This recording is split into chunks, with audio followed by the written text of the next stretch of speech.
Et oui, voilà, bienvenue de retour na première dame look, autrement dit, maman comme star ya papa, na katianda na chaîne oyo, na partage na bino ce qui est maquillage, surtout maquillage pour la femme congolaise, vraiment ba vidéo na lingala, et puis na partage na bino fashion, style, mode de vie na ngai, comment est-ce que, na, you know, ndeka na sala bablo a mike, même sur l'eau que bimi, je partage avec vous, mais lelo vraiment na lingana lobela maquillage ya smoky eye, ndenge bomoni lisu na ngai sali noir bongo ba couleur mosusu na kati wana gold wana ezongenga ebenga maka smoky eye mingi na ba feti mingi soirée moko boye don ya mystique. Alors ndeko moi si soki olingi oyekola continue otala vidéo yo tina suka po awa toyekolaka. Voilà ngai wana nde na bandaka ba vidéo na ngai longi polele, voilà na komi déjà prête ya kobanda, et puis lelo nazo salela flawless foundation o eza ya max factor hein, toza na été toza na moi na lingte babi tia ba fond de teint ebele sino te mobulu otika couche moko ya fond de teint opandi yango après nazwi éponge moko ya propre na ye ko longola ba excès likolo pona ba mafuta vraiment na lingai ke fond de teint o eza na finition moko ya mat penza fonte sili na zui crayon ya pembe nde bomoni wana crayon ya pembe yango na ko utiliser comme base ya maquillage pour maquillage oyo efanda très bien.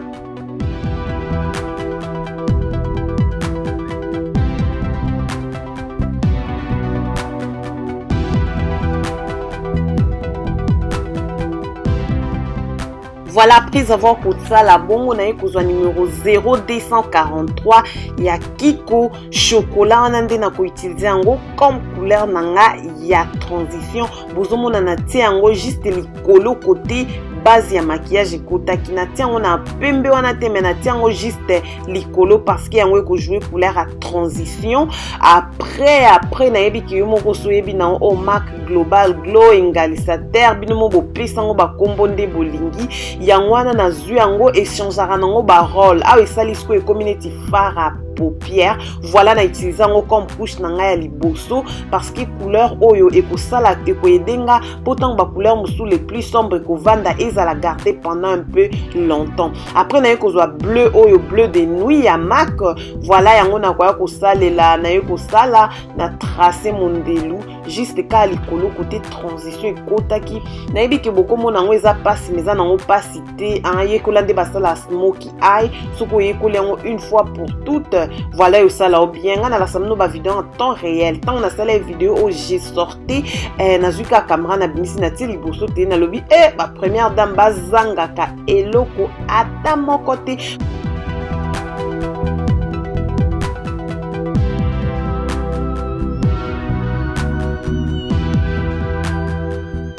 Voilà, après avoir tracé bongo ou eko blend mélanger kotika ligne wana et ça la harsh line et ça ligne mo bouton sinon t'es dans foca sous un ton sans maquillage mélangé et après smoky eye kindaming ming na ba couleur à noir hein mais oh vraiment na kinda on a ndenga bleu parce que bleu vraiment ndé na noir on de ça la smoky eye.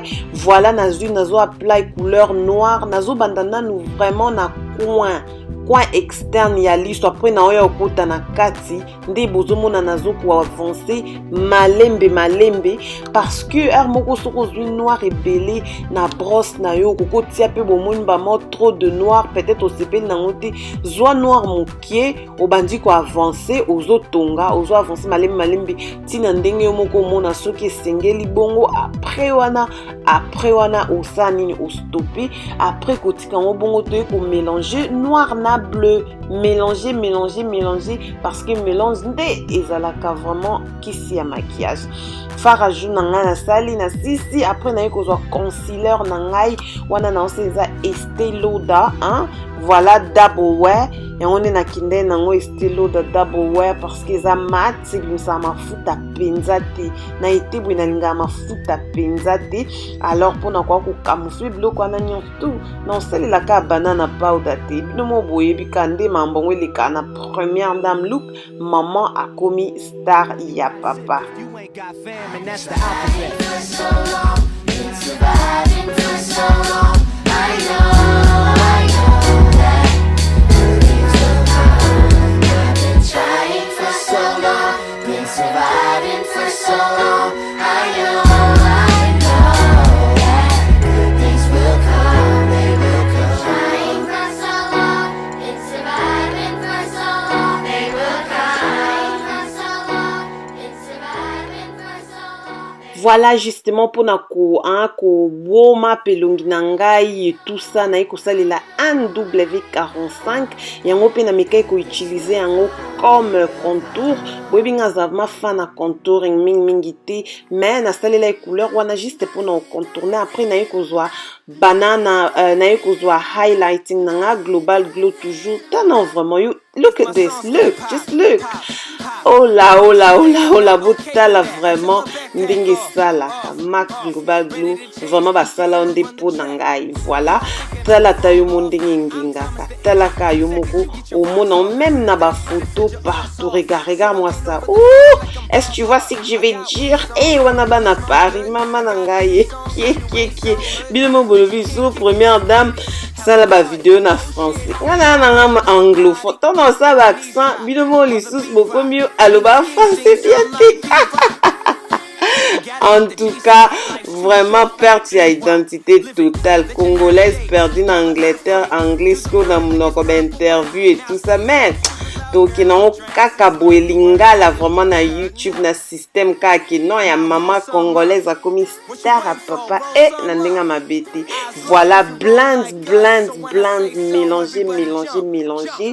Alors na ko finir par ko sala ko contourner ko highlight MAC Kinanga, comme j'aime l'appeler, n'habite suis Zani, mais MAC avec un W45. Binomo boyebi signature ya Adrien Ezalana MAC. Et belé bat découvrir vraiment Ezaka par rapport à vidéo à MAC qui na sala. Ngai na lam na ko lam kanatongo si je me maquille pas. Na salika MAC Kinanga, je suis bien à partir de tout ça. Voilà, c'est bon. Mais côté kango boetende na mona bato mosusu, ceux qui attendent ça la maquillage.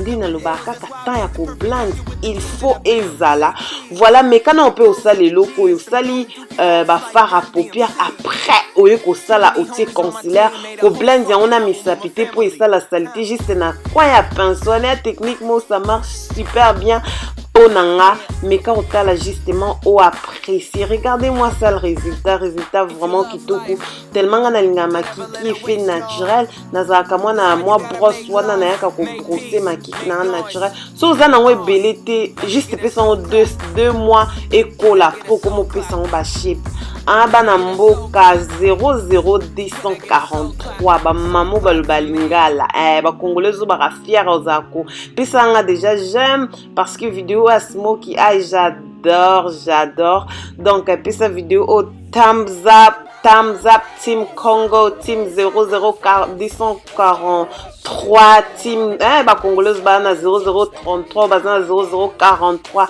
Allemagne Italie partout côté botala ba vidéo première dame surtout son autre commentaire tes présences na yo a toyoka parce que anga vraiment surtout na YouTube na solo la kanabino chaque jour live zape na moi habitude ya kotia moi jaune na coin ya liste na ndenga kati et ça la ka bien après na ti crayon ya noir na se ya misu et puis voilà maquillage ezalaka toujours bien okokiko neti balobaka top au flop avec Smoky Eye tu peux pas jamais flop Smoky Eye jamais à flopper voilà ndena okina malem jusqu'à la fin comme ça et en plus na eko tracer nde babenga on a malinga la tile na eyeliner winged line na memaki onka na suka ya liso na bimisa ki on makasite parce que déjà liso na ngezala ki very smoky.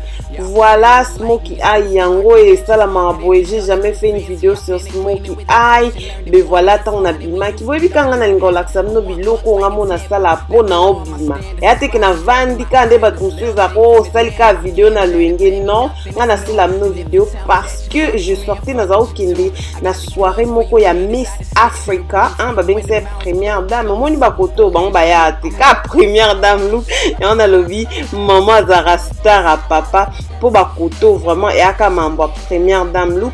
Voilà, regardez Natie ma kiki Nasali, je me suis fait belle na kende na Miss Africa il y a Londres awa, c'était une belle soirée puis sozo qui soirée bien il faut qu'on m'y bon ça. Alors Smoky a étambola ming na rouge à lèvres na kenda ki na mat rouge à lèvres oh ya Ruby wow, c'est toujours bien jamais à décevant Ruby wow. Like I'm drowning the ocean, I'm autographing my initials like the MVP. Let's make it show my reality on MTV. Until the death, I'm rapping local in the DMV. The kid connected from the Apple to the... Voilà pour téléspectateurs, on a regardé nous vraiment pendant longtemps. Il y a une vidéo comment chiter, mais longue fait c'est un boulana sous qui est propre. Fierté là parce que j'aime faire tout à la maison, na coiffa qui à la maison, maquiller à la maison. Et sur lingi pe ba détail ming tu me contactes na Facebook Adrienne Première Dame. Voilà, merci na batnyo so basuki na ngai, merci na bino nyos tout ba téléspectateurs na ngai que j'aime bien na fier na bino. Merci maintenant osenga na bino surtout bato bozana ba compte YouTube, botika ba comment bas commentaire d'encouragement on a ligne ma team 243 sangonabiso me panzana na YouTube sangonabiso ekende.